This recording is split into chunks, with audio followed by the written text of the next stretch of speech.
Amici carissimi, ben trovati a tutti. Oggi il viaggio di Mare Wet Ed vi porta alla scoperta del borgo di Porto Ercole. Siete curiosi di scoprirlo? Venite con me.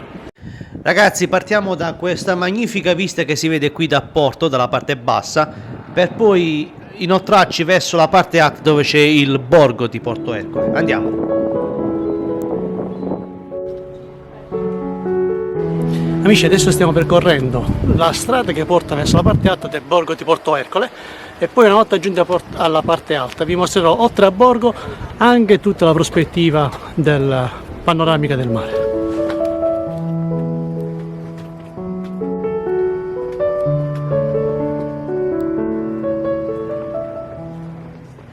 Ecco, questa è una delle tante viste che si notano qui dalla parte alta di Porto Ercole. Di fronte vedete in atto uno dei forti che analizzeremo dopo e adesso ci inoltreremo all'interno del borgo. Ragazzi, ci troviamo all'estremità meridionale della baia di Porto Ercole. Questo è il cuore antico di Porto Ercole.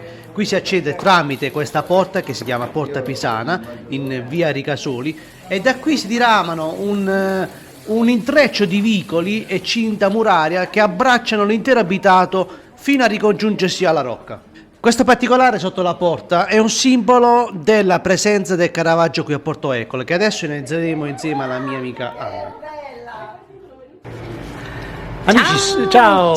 Siamo in compagnia con Anna, profilo Instagram Italy with Anna. Insieme siamo appena entrati nel borgo di Porto Ercole e adesso insieme percorreremo la strada per scoprire la storia di questo piccolissimo borgo. Siamo nel mio borgo, quello comunque dove è morto Caravaggio, il grande pittore, per cui siamo qui oggi, c'è un giorno di mare, un mare stupendo. Ti consiglio comunque di visitare Porto Ercole. Infatti lo mostreremo anche subito dopo questa diretta nel panorama e nello splendore del suo magnifico mare. Andiamo e proseguiamo per il borgo.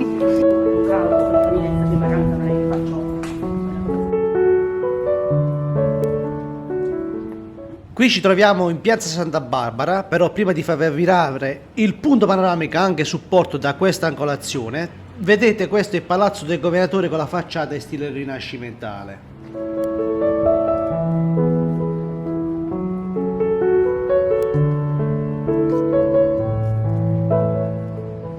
Guardate semplicemente che spettacolo, ogni prospettiva di angolazione diversa dalla parte alta di Porto Ercole regala sul porto una prospettiva davvero magnifica.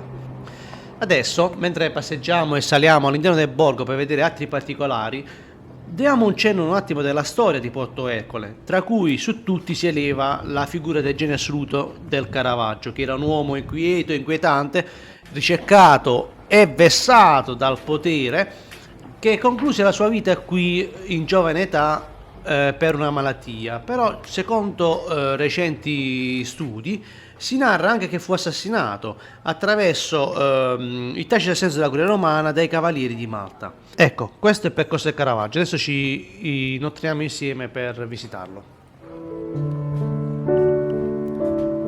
Porto Ercole si ferma qui, siamo al mare di Porto Ercole, mi raccomando vi consiglio di visitare questo magnifico borgo, si può fare in mezza giornata, un borgo molto raccolto, molto ben tenuto, ma dal punto di vista panoramico davvero eccezionale, quindi mi raccomando non potete mancare di fare una visita nell'Argentario. Per il momento mi fermo qui, vi consiglio di continuare a seguire il mio canale YouTube, il mio canale Instagram di Viaggi di Mare Wet Ed e ci vediamo al prossimo video racconto.